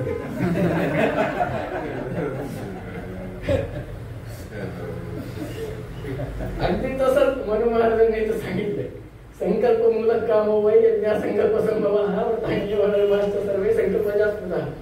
संकल्प कोणता? सात्विक संकल्प. तिथं सात्विक हे सायलेंट ठेवले. का सायलेंट ठेवले? त्याचे असामाजिक तत्व आहेत ते देखील खवळले पाहिजे ना. असामाजिक तत्व जोपर्यंत स्वतःचं वर्चस्व प्रतिष्ठापित करणार नाही तोपर्यंत मग संभवामी युगे युगे कसं होईल? संभवामी युगे युगे करायचं असेल, भगवंताला यायचं असेल तर आधी असामाजिक तत्व वाढले पाहिजे. असामाजिक तत्व काय वाढले पाहिजे? कलियुग आहे. युगे युगे कलियुग आहे. कलियुगाचा महिमा आहे. कलियुगाने जर का कलियुगामध्ये त्याचा लीला नाही दाखवली तर सत्ययुगामध्ये थोडीच दाखवणार ते. मग कलियुगामध्ये जोपर्यंत लीला होणार नाही कलीची तोपर्यंत संभवामी युगे युगे काय होणार नाही. संभवामी युगे युगे होण्यासाठी किंवा कलियुगाला चांगलं प्रखर स्वतःचं रूप दाखवण्यासाठी संकल्पमूलक काम आहे. त्याच्यामध्ये सात्विकता हा शब्द येतच नाही, सायलेंट घेतलाय. अगदी तसा तुमची काळजी हे जितकं सायलेंट सांगितलंय तितकंच सायलेंट हे सांगितलंय. संकल्पमूलक काम वै यज्ञ संकल्प संभावाः व्रतानि यमधर्माश्च सर्वे संकल्प जास्ताः. इथे ते संकल्प काय केला होता? सर्व संकल्प परित्याग करून मी जपतप याच्यासाठी बसले. झालं काय? लक्ष एकाग्र राहिलं का? आधीनता फार वाईट आहे. आसक्ती नीट आहे का? अनेक मत, चार्वाकांचं मत आहे, बौद्धांचं मत आहे, वैष्णवांचं मत आहे, शंकराचार्यांचं मत आहे, रामानुजी संप्रदायाचं मत आहे, मध्वाचार्यांचं मत आहे, आद्य शंकराचार्यांचं मत आहे, गणपत्यांचं मत आहे, शाक्तांचं मत आहे. हे शास्त्राबद्दल सांगतो मी. प्रत्येक शास्त्रामध्ये एक नियम, धर्मशास्त्र कधीच बदलत नाही. सगळे शास्त्र खालीवरी होती पण धर्मशास्त्र कधीच बदलत नाही. धर्मशास्त्र हे धर्माध्यक्षांनी लिहिलंय हो. धर्माध्यक्ष कोणाला म्हणावं? विष्णू सहस्त्रनामामध्ये आले ना. धर्माध्यक्ष कोणाला म्हणले? आजकाल कोणी एक उठाले ना अध्यक्ष पद लावायचे. अध्यक्ष कोणाला म्हणावं? एकमेव अध्यक्ष ज्यांनी धर्म प्रतिष्ठापित केलाय. धर्म संस्थापनार्थाय संभवामी मी वह सीथ तीथ अंती. मी म्हणले ना, एक वचन आहे, बहुवचन नाही. आम्ही सगळे जण येऊ, सगळं कुटुंब घेऊन येऊ, सगळी सेना घेऊन येऊ. संभवामी अहम. मी म्हणले, मी म्हणजे मी नाही म्हणतो, भगवंताने म्हणले. संभवामी युगे युगे. कशासाठी? धर्म संस्थापनार्थ आहे. धर्माची संस्थापना करण्यासाठी. भगवंत म्हणतो मी स्वतः येईल. मग असं असताना त्याच भगवंताच्या ध्यानामध्ये आपण रत नसतो का? लक्ष एकाग्र नसतं. लक्ष एकाग्र का नाहीये? आसक्ती. आसक्ती इतकी सगळ्यात मोठा दोष आसक्ती आहे. आणि ती आसक्ती कशा स्वरूपामध्ये लागेल सांगता येत नाही. आजूबाजूलाच आपले घात करणारे बसलेले असतील. पहिल्याच दिवशी सांगितलं मी. त्याच्यामुळे काय मागावं हे देखील कळलं पाहिजे भगवंताकडे. गोपी गीतामध्ये म्हणले व्याल राक्षसा. गोपिका म्हणतात भगवंता हे जे षड्रिपुरूपी सर्प आहेत ना ते व्याल राक्षसा. हे आम्हाला दिसायले तू कोण आहे हे आम्हाला कळालं. आता तू आमचं रक्षण देखील तूच करायचं या षड्रिपूंपासून. कशासाठी करायचंय तर भगवंता तुझ्या चरणी सतत आमचं ध्यान लागावं. विषजलाशयात व्याल राक्षसात वर्ष मार्गात बघितलं ना त्याच्या सुरुवातीची वेळ.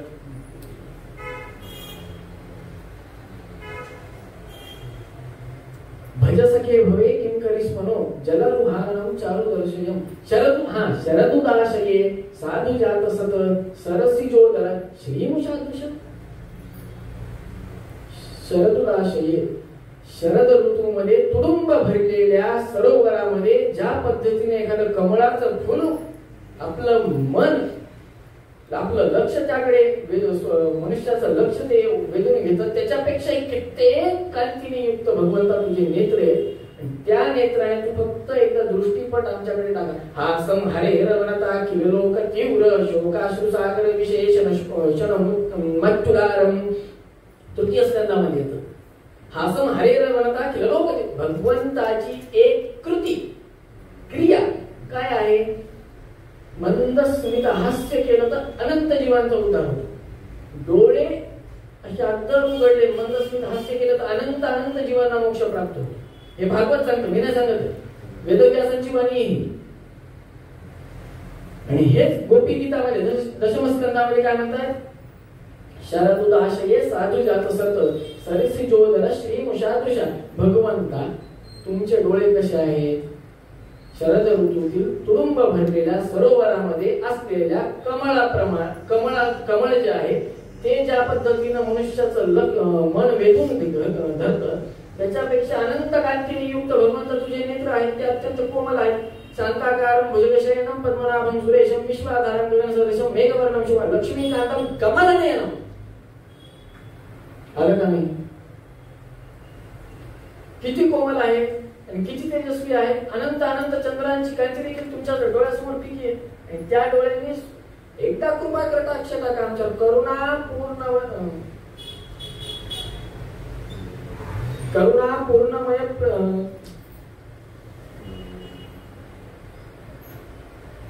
क्षमा करा करुणा पूर्णवर प्रदचरितं ज्ञापयमेते. मरण प्राणद पालक जगदीशाव सुभक्तिं करुणा पूर्णवर प्रदचरितं ज्ञापयमेते. मरण प्राणद पालक मरण देणारा जन्माला घालणारा घालून पालन पोषण करणारा कोण आहे भगवंत आहे. ही भावना मनामध्ये ठेवून सर्वसंग परित्याग करून नंतर जपाला बसायचे. ही भावना मनामध्ये ठेवली. घरातून निघताना इच्छा झाली संकल्प मनामध्ये दृढ झाला कृती झाली घर सोडलं पायी पायी चालत आले तिकडे गंडकीपाशी स्नान केलं. स्नान केल्यानंतर जपाला बसले. काही महिने चाललं जप चालला सगळं छान चाललं पण परत त्याच्यामध्ये कंटाळा नाही. प्राधान्य कशाला द्यायचे हे जोपर्यंत कळत नाही तोपर्यंत आयुष्यात आपण म्हणतो ना 10वी झाल्यानंतर 8वी पासूनच त्या लेकराला टॉर्चर करतो. अरे तुझा गोल काय तुझं गोल काय तुझं गोल काय तुझं गोल काय. गोल म्हणजे काय तुला कॉमर्सला जायचंय सायन्सला जायचंय आर्टला जायचंय का लॉला जायचंय कशाला जायचंय तुला. ते लेकरू म्हणते मला कशालाच जायचं नाही मला पहिले फक्त 10वी पास करायची. त्याच्यासमोर कसं आहे सध्याची हालत श्वानाप्रमाणे झाली आहे मुलांची. श्वानासमोर पाळलेल्या श्वानासमोर बॉल टाकतात जा आणि म्हणतात ते बिचारा आणून देते. परत दुसऱ्यांदा टाकतात ते परत आणून देते परत तिसऱ्यांदा टाकतात. ते श्वान मालकाला काही बोलू शकत नाही ना का खाऊ घालणारा मालक आहे नाही तर घरातून काढून टाकत. सध्याची विद्यार्थ्यांची दशा काय, आपली शिक्षण पद्धती काय, नीट ऐका. 10वी झाली, नंतर 10वी झाल्यावर त्या विद्यार्थ्याला विचारावं तुला प्रथम सत्रातलं काही आठवते का? काहीच आठवत नसतं. शिक्षण पद्धती तर शिक्षकाला मारण्याचा अधिकार नाही, पण सगळ्या विद्यार्थ्यांच्या शिव्या खाण्याचा मात्र अधिकार. विद्यार्थ्यांच्या शिव्या शिक्षक खातोय सध्या. गुरूंबद्दल आदर काहीच आदर नाही. हे सध्याची स्थिती आहे. छडी काढून घेतली. जुने शिक्षक जे तुमच्या काळामध्ये होते तसे शिक्षक आता नाही आहेत. नाही तर आधी गुरुजी जर का दिसले शाळेतले तर रस्ता बदलायचे पोरं भीतीनं. रस्ता बदलायचे. आता तर तेही नाही. आता शिक्षक काय आमचं वाकडं करणार म्हणून शिक्षकाच्या समोरूनच जाते. असं असताना गुरुंबद्दल आदर नाही तर देवांबद्दल कधी कुणाला. कालच आपण चिंतन केलं ना, गुरु ब्रह्मा गुरु विष्णू, भगवंत समोर येत नाही. गुरुच्या हृदयस्तरावरच अनुग्रह करतो. असं असताना यांनी काय केलं, आसक्ती, संकल्प एक होता, चालू होता, कृती चालू होती, लक्ष प्राप्ती करण्याचे ध्येय होतं, पण झालं का लक्ष प्राप्ती? नाही. का? आसक्ती. आसक्ती आली आणि शास्त्र सांगतं अंते यामती सागत.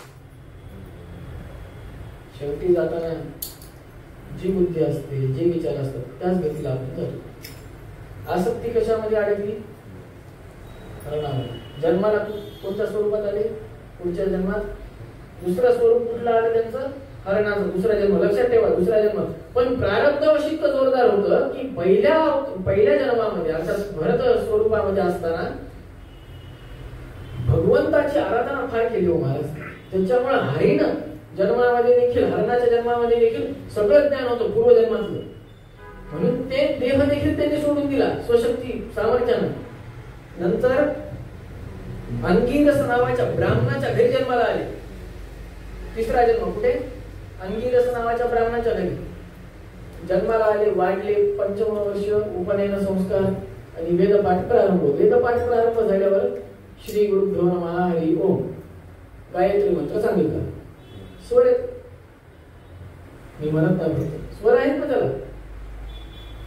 ते स्वर सांगितले, सगळं झालं. सांगितल्यानंतर दुसऱ्या दिवशी त्याचं देखील नाव भरतच ठेवलं. त्या मुलाचं देखील अंगिरस ऋषींनी ब्राह्मणांनी काय नाव ठेवलं? भरतच ठेवलं. आता मजा अशी की त्या भरताला किंवा त्या बालकाला, त्या विप्रपुत्राला स्वतःच्या पहिल्या जन्माचं, दुसऱ्या जन्माचं आणि चालू जन्माचं ज्ञान होतं. कशामुळे? कारण की पहिल्या जन्मामध्ये भगवत आराधना पूर्ण निष्ठेने केली. जी काय केली आसक्ती होण्यापूर्वी. वडिलांनी विचारला अंगिरस ब्राह्मणाने, विप्रांनी, ब्राह्मण देवाने, बाबा मन काय शिकवलेलं? सुरुवात करून द्या. हरी ओम, ओंकार देखील आठवण, प्रणव मंत्र सुरुवात करून द्या. विसरलो. पहिला दिवस झाला सुरुवात. दुसऱ्या दिवशी, तिसऱ्या दिवशी, पाचव्या दिवशी, 15 दिवस गेले, 1 महिना गेला. परत विचारलं काय म्हणतात? रोजच्या मध्ये सुरुवात करून द्या. 6 महिने झाले. शेवटी वडिलांनी त्याचं नाव आपल्या कुळामध्ये जडमती जन्माला आलेला आहे म्हणून याचं नाव जड भरत ठेवायचं असं ठरवलं. त्याचं नाव काय ठेवलं? जड. आता तुम्ही म्हणाल ज्या व्यक्तीला, ज्या जीवाला स्वतःच्या 3ही जन्माचं ज्ञान आहे तो व्यक्ती जड भरत कसा असेल? ही लीला काय करतात महाराज, भरत महाराज? तर याचं कारण आहे स्वतःला असलेलं ज्ञान कधीच प्रगट करू नये. त्याच्यामुळे एक विद्वानांचं तत्व आहे की पूजा करत असताना जे अनुसंधान असतं, पूजेमध्ये जे अनुसंधान करायचंय, स्वतः जे अनुसंधान करतात पूजेत व्यक्तिगत, ते कधीच विद्वान कोणाला सांगत नाही. शंकराचार्य स्वतःच्या पूजेत जे अनुसंधान करतात कोणाला सांगत नाही. विद्यमान पीठाधिपती महास्वामी महाराज, सत्यात्मतीर्थ महास्वामी महाराज किंवा मध्वाचार्य संप्रदायाचे जे कोणी आहे ते, किंवा स्मार्त संप्रदायातले जे शंकराचार्य पीठावर जे कोणी, ते स्वतःच्या पूजेत अनुसंधान, आम्ही भगवंताचं स्मरण काय करतो कधीच सांगणार नाही कोणाला. कारण स्वतःचं ज्ञान प्रगट केलं तर आनंद प्राप्त होतो. आणि स्वतःचा आनंद, आत्माराम म्हणतात ना, आत्माराम, आत्माच राम नसतो, आनंद रूपी परमात्मा अनुग्रह करतो आपल्यावर. प्रत्यक्ष भगवंताचं दर्शन भविष्यात होण्यासाठी हे ज्ञान कारणीभूत ठरतं. हे ज्ञान पूजेत कसं आहे, गाडीमध्ये पेट्रोल पाहिजे ना, त्याच्याशिवाय गाडी चालत नाही. ते पेट्रोल ज्ञान आहे आणि गाडी त्या डेस्टिनेशन पर्यंत नेण्याचं साधन आहे ना. पूजा म्हणजे ते तुमची गाडी, डेस्टिनेशन भगवंत, भगवत प्राप्ती. आणि पेट्रोल ज्ञान आहे, पूजा साधन आहे, डेस्टिनेशन भगवंत आहे. असं असताना जे ज्ञान प्राप्ती झाली गुरुकडनं, ते सगळं ज्ञान, सगळे तोडून आणलेले पुष्परूपी ज्ञान एका दोरीमध्ये ओम त्याची माळा करायची आणि ते जप करताना, पूजा करताना आठवायचे क्रमाने आणि त्याच्यानंतर पूजा करायची. ते भगवंताचे गुण स्मरण करत करायचे. तेव्हा जे आनंद प्राप्त होईल तर काही औरच असेल. शास्त्रानुसार 6 महिन्यावर एकदा चंदनाचा खोड घासला तर 1 ब्रह्मांडाचं परिक्रमाचं पुण्य भेटतं. आजकाल डायरेक्ट चंदनाचा पावडर आणतो, पाणी टाकतो, त्रिपुंड लावा, उपगंध लावा, चंद्रकोर लावा. चंदन उगाळायला कोणाला ताकद नाही, सगळं डुप्लिकेट माल खायला. युरियाचा कोणाला वेळी तो उद्योगाला जायचा असतंय पहिला मुद्दा. जर का तो उद्योग करणारा नसेल तर त्याला ऑफिसला जायचं असतं. दुसरा मुद्दा, इथं आई वडिलांसाठी वेळ नाही, देवासाठी तरी द्यावा. घरातल्यांसाठी वेळ नाही. सकाळी वडील निघून जाते 7ला, सकाळी वडील निघून जाते 8ला, लेकरू जाते 7ला. लेकरू येते 8 वाजता रात्री स्टडी सर्कल वर, दिवसभर सगळं संपून. वडील येते 10 वाजता ऑफिस वरनं. आपली सुट्टी देखील नसते विचारांना. एक्स्ट्रा टाइम जर का ते ओव्हर टाइम ऑफिस लागलं तर समजलं. म्हणजे घरातल्या व्यक्तींसाठी वेळ नाही. महाराज तुम्ही तर देवासाठी द्या म्हणाले, कसं शक्य हो? हा, अधून ते काय नवरात्र बिवरात्र काय असलं तर आम्ही काय करतो बघा, गुरुजी एक ब्राह्मण आहे, एक गुरुजी, त्या गुरुजींना सांगतो तुम्ही येत जा, पूजा करत जा, तुमची काय मागणार असेल ते सांगा, आम्ही देऊन टाकतो. आणि आमच्याकडनं काय अपेक्षा? आज घडलेली कथा आहे महाराज. आज मठामध्ये होतो, मठामध्ये मनुष्य आला, ब्राह्मणाचा अभिमानास्पद गोष्ट आहे का कशी आता ती तुम्हीच ठरवा. गुरुजी आमची आई कुठल्या तरी द्वादशीला गेली होती. कुठल्या द्वादशीला गेली हेच माहित नाही आम्हाला. बरं, द्वादशीलाच गेली का ह्याच्यावर थोडंसं आम्हाला डाऊट. द्वादशीच्या आधी काहीतरी असते म्हणून, तर ते त्या दरम्यान काहीतरी गेली म्हणून. पौर्णिमा होती, अमावस्या होती हे त्या माणसाला माहित नाही. पण त्या माणसाला विचारलं की बाबा तुझी आई नक्की एकादशीच्या दुसऱ्या दिवशी एकादशी कधी असते महाराज? आज चेष्टा नाही करत, स्वामीजी समोर वृंदावनाच्या समोर ही घटना आज घडली. जोशी गुरुजी म्हणून वरचे गुरुजी ते, मी तिथंच बसलो होतो. उद्याच्याला श्राद्धाची नोंदणी होत होती. हे ह्या मनुष्य तिथं आलं, म्हटलं की बाबा द्वादशीला माझी आई गेली. कुठल्या द्वादशीला गेली हे मला माहित नाही, तुम्ही सांगत त्या द्वादशीला आपण करू. म्हणजे पाप कोणाच्या डोक्यावर? म्हणजे या ब्राह्मणाच्या सांगण्यावरनं त्याची आई गेली का? म्हणजे ब्राह्मण कुठल्या दिशेला चाललाय सांगायचं तात्पर्य, आपल्या लेकरांना शिखासूत्र देखील लाज वाटायली आणि त्यांच्या लोकांना जाळीदार टोपी देखील सोडवत नाही. राग येतो, राग.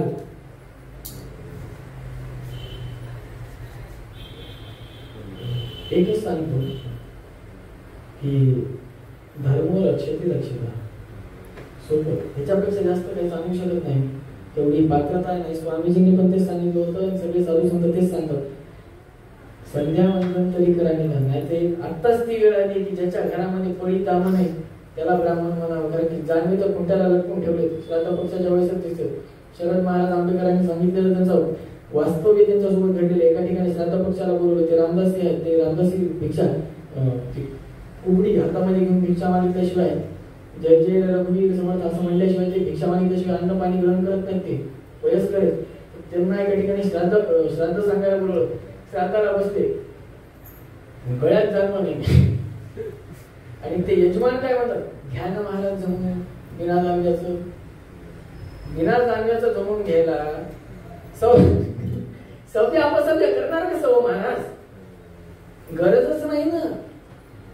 जन्मदात्या मात्या पित्यांची गरज नाही, याच्यातून सिद्ध झालं. पुढच्या पिढीकडनं काय अपेक्षा ठेवणार? त्याच्यासाठी इथे यायचंय, त्याच्यासाठी संतांच्या चरणी रत व्हायचे, त्याच्यासाठी व्यासवाणीच्या चरणी रत व्हायचे, त्याच्यासाठी गायत्री करायचं. त्याच्यासाठी गुरुमंत्र घ्यायचा. नुसता घेऊन नाही ठेवायचा, त्याचं पालन करायचं. गुरु आज्ञेचं पालन करायला सांगितलं, नाही तर काय होतं गुरुद्रोह. इथे देखील तेच झालं. काय झालं? आसक्तीनं तिसरा जन्म झाला. जड भरत का झाला? बरं झाला तर झाला, सगळं ज्ञान होतं, तिसरा जन्म फुकट वाया जाऊ नाही. अनुष्ठान प्रचंड केलंय, पण लोकांना दाखवलं नाही, एकांतात केलं.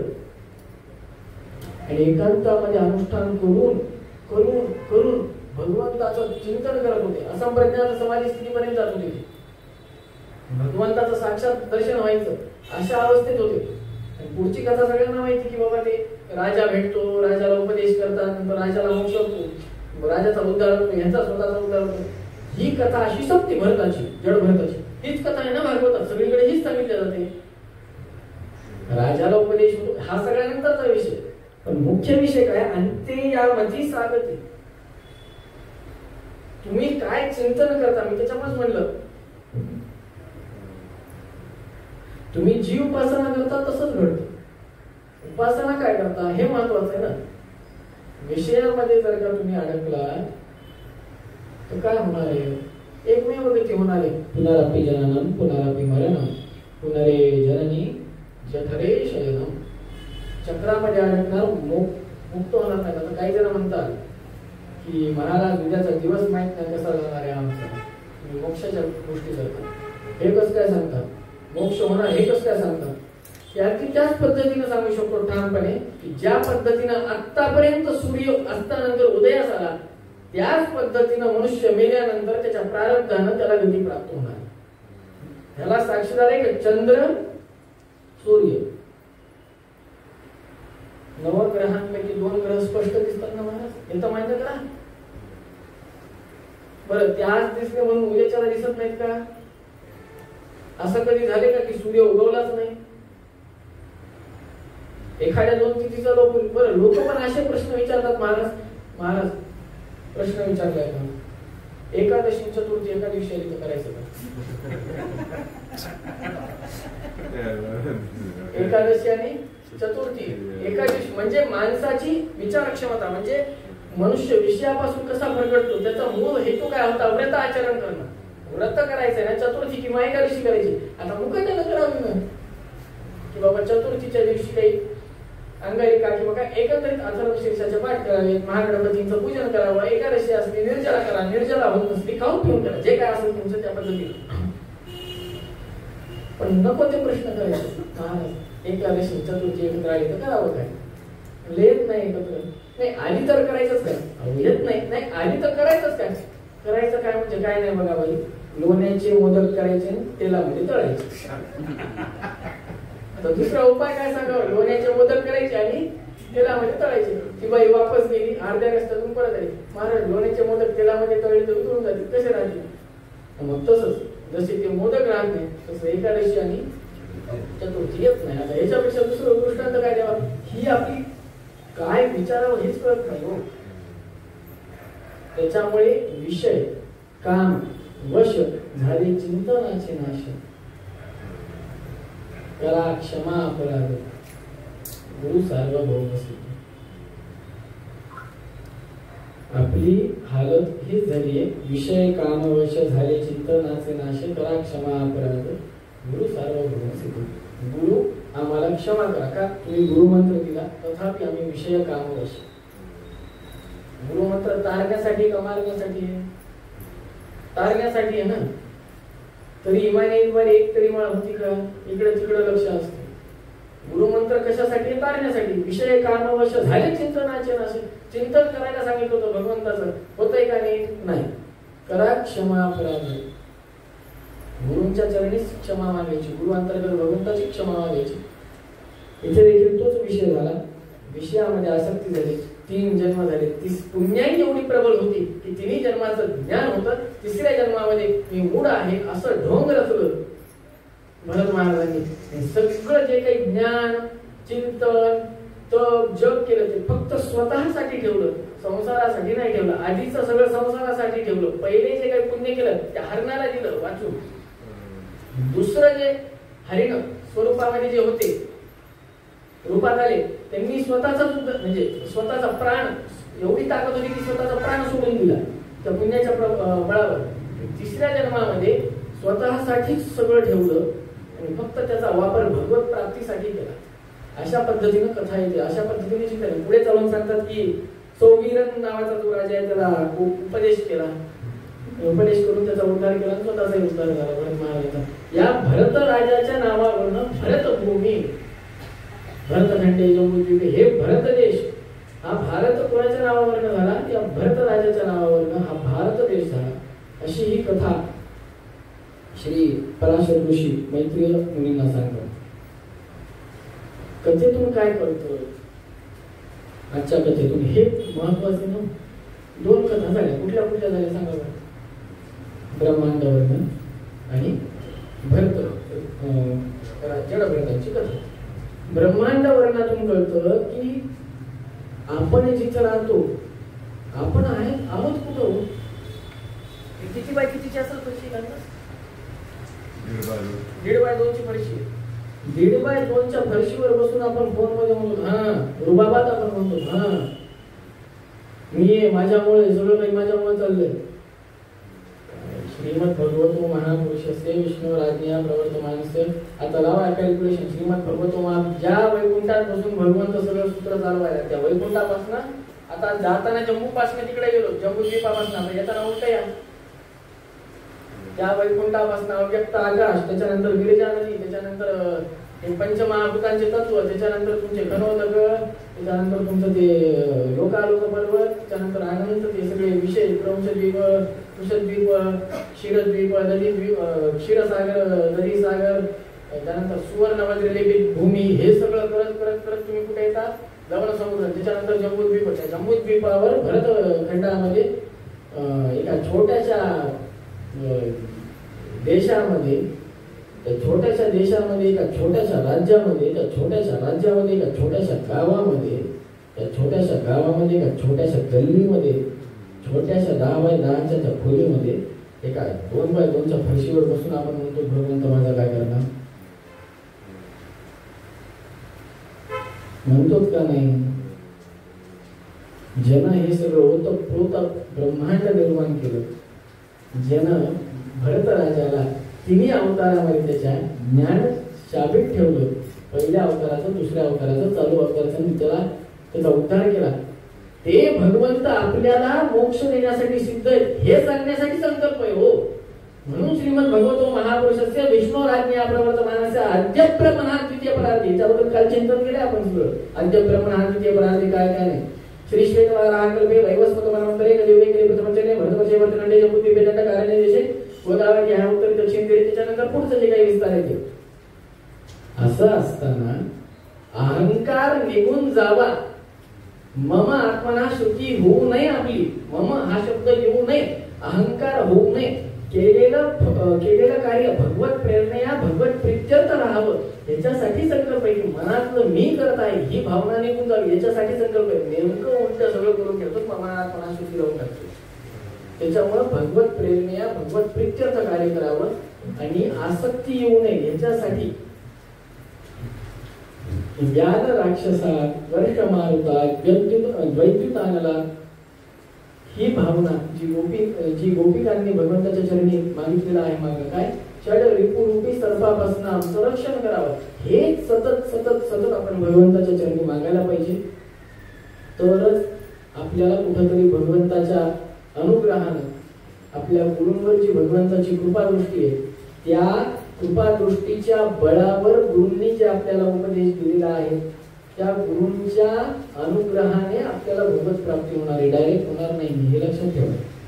त्याच्यामुळं नेहमी गुरु जे सांगतात त्यानुसारच कर्म करायचं. त्याच्यामुळे झालेली सेवाची गुरु अस्मद गुरु अंतर्गत भारतीय मुख्य प्राणांतर्गत सीतापती श्रीमंत रामचंद्र भगवंताच्या चरणी समर्पित करतो. वाणीला पूर्ण विराम देतो. गोपाल कृष्ण भगवान की जय. नाहं करता हे करता तत्पूजा कर्मचाकिलं तथापि मत्कृता पूजा तत्प्रसादेन नान्यथा त्वद्भक्ति तत्फलमयं तत्प्रसाद पुनः पुनः कर्मन्यासो हरारेवं विष्णोस्तुतिकर सदा इदं ज्ञानं हरे पूजा हरे रेवो दितं सदा हरियधीनं च सर्वत्र इत्येवं न्यासो हरो स्मृतः यत् सर्व गुण संपूर्णः सर्व दोष विवर्जितः प्रियतां प्रीते बालं विष्णोर्मे परमश्रुत अनेन भाव्यत् पुण्यम् आवाप्नोतु गुरुर्भवन्। श्रीकृष्णार्पणमस्तु।